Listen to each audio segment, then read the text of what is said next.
Right now, as you're watching this, where is your mind? Is it here? Or is it replaying something someone said to you yesterday? Is it stuck on a look someone gave you? Is it rehearsing a conversation that hasn't even happened yet because you're terrified of what someone might think? Here's the brutal truth. You are handing over the most valuable real estate in the world, your own mind, to people who aren't even paying rent. Strangers, coworkers, people from high school who you haven't spoken to in years. People whose opinions will never actually change your life. And yet, you let them live in your head for free, 24 hours a day. The ancient Stoics figured out a solution to this over 2,000 years ago. And today, I'm going to walk you through exactly how to evict them, permanently. This is the Stoic way to stop caring what people think, and it will change how you move through the world. Welcome to MarcusMode. Let's get into it. Most people hear the word Stoic and think it means emotionless, cold, robotic.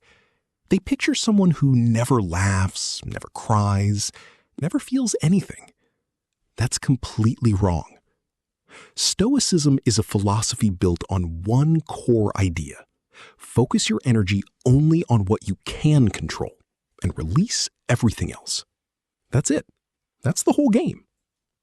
It was practiced by some of the most powerful and also most oppressed people in history. Marcus Aurelius, the Roman emperor who commanded armies and governed an empire, used to wake up every single morning and write in his journal to remind himself not to be bothered by what people thought of him. The most powerful man in the known world still had to work on this.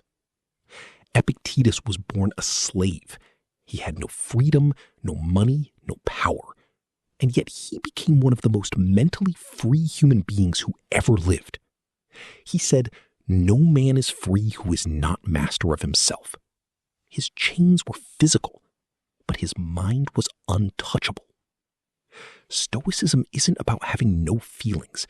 It's about not letting other people's opinions become your prison. The foundation of Stoic thinking is something called the dichotomy of control. Epictetus opens his entire handbook, the Enchiridion, with it, and it goes like this: some things are within our power, and some things are not. What is in your power? Your thoughts, your choices, your actions, your values, your effort. That's your domain, and inside that domain, you are sovereign. What is not in your power? What other people think, what they say, whether they approve of you, how they interpret your choices, the number of likes on your post, whether your colleague respects you. None of that is yours to control. Now, here's the question that should shake you. How much of your mental energy do you spend trying to manage things that are completely outside your control? You obsess over a comment someone made. You replay a conversation looking for hidden meaning. You make decisions based on how they'll look to others, not based on what you actually want. The Stoic rule is devastatingly simple. If you can control it, act. If you can't control it, release it. Not suppress it, not pretend it doesn't exist. Release it, because it was never yours to carry. Here is something you need to sit with. No matter what you do, some people will disapprove. This is not a possibility. It is a mathematical certainty. You speak up, someone calls you arrogant. You stay quiet, someone calls you weak. You succeed, someone says you got lucky. You fail, someone says they knew it. You set boundaries, you're selfish. You're generous, you're a pushover. There is no version of your life that escapes judgment. Marcus Aurelius wrote, "I have often wondered how it is that every man loves himself more than all the rest of men, but yet sets less value on his own opinion of himself than on the opinion of others." Read that again. We claim to love ourselves, and then we hand the keys to our self-worth over to strangers. The Stoics didn't try to escape judgment. They made a different decision. They chose to live by their own values instead of chasing approval that would never be permanent anyway. Because here's the thing, approval is addictive, and it's never enough. You get it from one person, you need it from another. You get it today, you need it tomorrow. It is a hole that cannot be filled from the outside. The Stoics knew this 2,000 years ago. The question is whether you're ready to know it now. We are living through a validation crisis, and social media has engineered it perfectly. Every platform is designed to make you constantly measure your worth in external metrics: likes, views, follower counts, comments. Every notification is a tiny dopamine hit. Every like is a microdose of approval. And every post with fewer likes than expected is a tiny rejection. This is not an accident.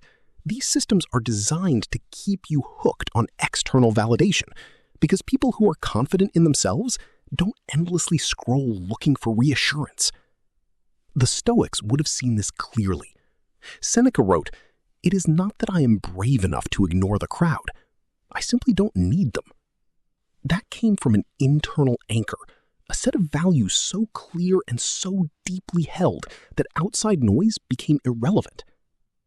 Here's a practical exercise.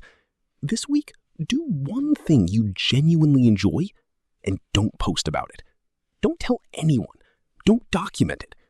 Just do it and notice how it feels. Notice whether it still feels worthwhile without an audience. That small act is a muscle, and every time you use it, you get a little more free. The goal isn't to delete social media.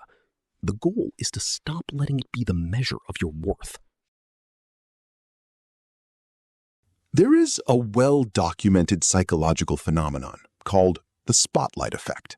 It describes how human beings consistently and dramatically overestimate how much other people are noticing them. Your brain tells you that every mistake, every awkward moment, every imperfection is being observed, analyzed, and judged. Research shows that people typically overestimate this by a factor of 3. Here is the reality. Everyone is the main character of their own internal drama. When you walk into a room and trip slightly, you think everyone saw it. In truth, half of them were on their phones, a quarter were thinking about what they're going to eat later, and the rest forgot within seconds, because their own anxieties are far more pressing to them than yours. The Stoics understood this intuitively. Marcus Aurelius wrote, "How soon will you be forgotten? How soon will you forget others?" Not as a depressing thought, but as a liberating one. Your supposed audience is not nearly as attentive as your anxiety tells you they are. This isn't an excuse to be careless. It's permission to stop performing, to stop editing yourself down to something you think is acceptable to everyone. You have been auditioning for an audience that left the theater a long time ago. Stop. Live for yourself. The spotlight you fear is mostly in your head. Criticism. Most of us either crumble under it or become defensive and aggressive. Both responses hand control to the critic. The Stoics developed a completely different framework, and it is one of the most useful mental tools I know. Epictetus gave us this. When someone criticizes you, ask yourself one question. Is it true? If it is true, then thank them. Genuinely. They've handed you a map to a better version of yourself. You don't have to feel good about it.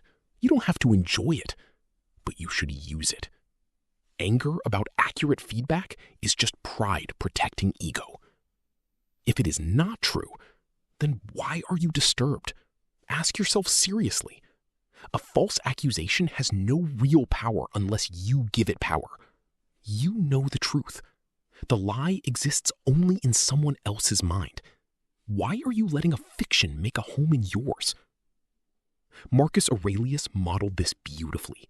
He wrote, "If anyone can prove me wrong and show me my mistake in any thought or action, I shall gladly change.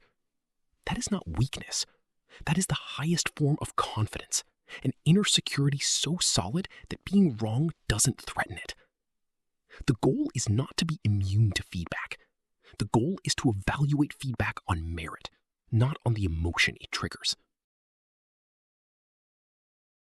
People-pleasing is one of the most destructive patterns a human being can develop, and it disguises itself as kindness. It feels like being considerate, being humble, being easy to get along with. But underneath, it is fear. Fear of rejection, fear of conflict, fear of being seen as difficult or selfish. And over time, it hollows you out. You say yes when you mean no. You shrink your opinions to avoid disagreement. You abandon your own dreams because someone in your life implied they were unrealistic. You perform a version of yourself that you think other people will accept. And one day, you look in the mirror and don't recognize who's looking back. The Stoics were blunt about this. Epictetus wrote, "If you try to please everyone, you will end up pleasing no one, least of all, yourself." And there is a deep irony in people-pleasing that most people miss. When you hide your real self to avoid rejection, you are never actually accepted. The person they like isn't you. It's the performance. You are still alone inside of it. Here is a question worth sitting with. Am I doing this because it aligns with my values, or am I doing this because I'm afraid of what someone will think if I don't? That one question, asked honestly, will reveal more about your patterns than months of self-help books. Philosophy without practice is just entertainment. So here are 5 Stoic exercises you can use immediately. First, the morning question. Every morning, before you check your phone, ask, what is in my control today? Write down 2 or 3 things. This trains your attention toward what actually matters. Second, the evening review. Marcus Aurelius journaled every night. Before bed, ask yourself, did I act according to my values today? Or did I act based on what I thought others expected? No judgment, just observation. Awareness is the first step. Third, the opinion filter. When you feel anxiety about what someone thinks, ask, is this person someone whose judgment I genuinely respect and who knows the full truth of my situation? If the answer is no, release it. Most of the opinions you fear come from people who are unqualified to give them. Fourth, voluntary discomfort. Epictetus and Seneca both practiced deliberately doing things that risked disapproval, speaking an unpopular truth, dressing simply, choosing depth over performance. Start small. Express a genuine opinion in a conversation where you normally stay neutral. Notice that the world doesn't end. Fifth, the 10-year question. When you're paralyzed by what people might think, ask, will this person's opinion of this moment matter to me in 10 years? Almost always, the answer is no. That shift in time horizon dissolves most social anxiety instantly. We've covered a lot of ground today, and I want to leave you with this. You were not put on this earth to be a people-pleasing machine. You were not born to spend your one life managing the perceptions of people who are too busy managing their own perceptions to truly notice yours.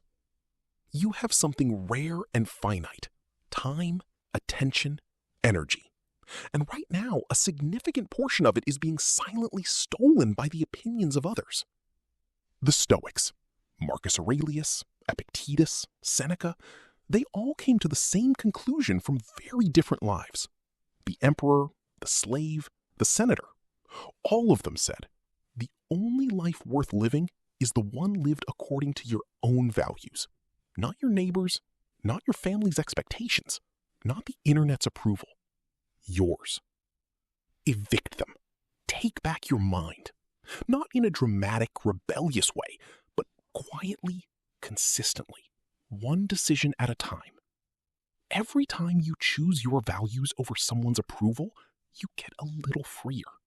And freedom, real internal freedom, is what the Stoics were always talking about. If this hit different for you today, Subscribe to MarcusMode. Every week we go deep into Stoic philosophy, mental resilience, and building a life that is genuinely yours. Drop a comment below. What is one opinion you are going to stop carrying this week? I read every single one. Until next time, stay grounded, stay free. This is MarcusMode.